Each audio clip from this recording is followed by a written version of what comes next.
Hello, my name is Nicholas Junker, and this is for AEP 859, Curriculum Planning and Evaluation. This is my introductory video for Module 1. So, I am from a small town called Cuba, Kansas, about 225 people. It's roughly down to about 170 now. I grew up there. I went to school there until it shut down in 2006. Went to then Republic County High School.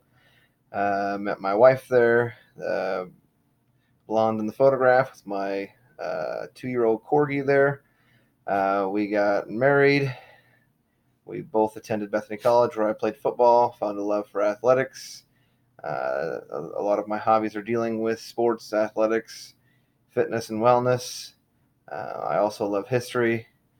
Being a history teacher, that is something that I read a ton. I very much enjoy those. And something that's important to me is family and relationships. Growing up in a small town, that there was a premium placed upon being together and being there and serving each other and being good to your neighbor. So a little bit about my professional life. I am a social studies teacher. I teach grades 9 through 12. So I teach world history, geography, American history, American government, and economics. I'm also a basketball coach, the assistant basketball coach at Clifton Clyde for the boys.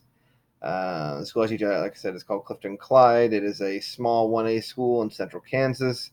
It has about 300 students overall in the high school. Not in the high school, sorry, in the entire district. So it is a 1A school, one of the bigger 1A schools, and it is definitely where I'm most comfortable. That 1A environment is about that relationship building, that trust, that development with the community is important. So some of my professional goals, short-term goals, I'd like to get some more leadership opportunities. This will be my second year at Clifton Clyde, and so I have not been able to garner much leadership opportunities, especially being a small school as well. I'd like to develop some more institutional knowledge about being an administrator. I hope my administrator doesn't get too tired of me. I discuss with him a lot about how to handle certain issues, how to impact decision making, and how to make sure that you're achieving your goals in terms of student achievement. And then I would like to have some experience in a larger school as well. I think that my experience has been pretty tailored towards what I'm comfortable with. I like to go outside of my comfort zone to make myself more professionally available. In terms of my long-term goals, I would obviously like to secure a position as an administrator. I think I'd like to start in maybe a 2, 3, 4A school as a assistant principal / athletic director. You'd be able to use my athletics background along with kind of bypassing into a little bit of the assistant principal position.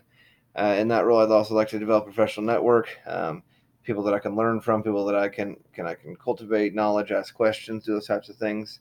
And then when I get my position, I'd like to lead growth and innovation. The reason I got into teaching and now administration is to be able to change a community, to be able to develop growth and lead innovation and challenge students and challenge communities to develop and grow. And then obviously is drive student achievement. I think the most important thing that we can do as teachers and administrators is prepare our students for the world, not just the economy, but through social emotional aspects as well, teaching them how to be people, how to be citizens, how to be active in their community, those types of things that are very, very important. What I'd like to learn from this class is looking at things like curriculum development. Like I said, I've only been at small schools, and so that's kind of on a limited basis. I'd also look at data-driven curriculum change, how your assessment data, your performance data, your intersection of data with demographics, school processes can alter your curriculum. Look at societal local influences. I know that in Kansas we're driving. The State Department of Education has their standards, but we're pretty high amount of local autonomy, and so that's one of the things I want to look at and how that influences curriculum. Also, make sure that technology is efficient and not just a sidebar. Make sure that in that 21st century skills I talked about, make sure people are able to use technology in an efficient way. And then looking at the last thing is accountability, curriculum, and performance, and all of those things are um, looked at through the scope of lawmakers, through local boards, through national government, through policymakers. And so we need to look at how we can do our curriculum in ways that make our students ready but also understand that we have to fit those needs, that we are accountable as well. This is my video, and I look forward to the rest of the class.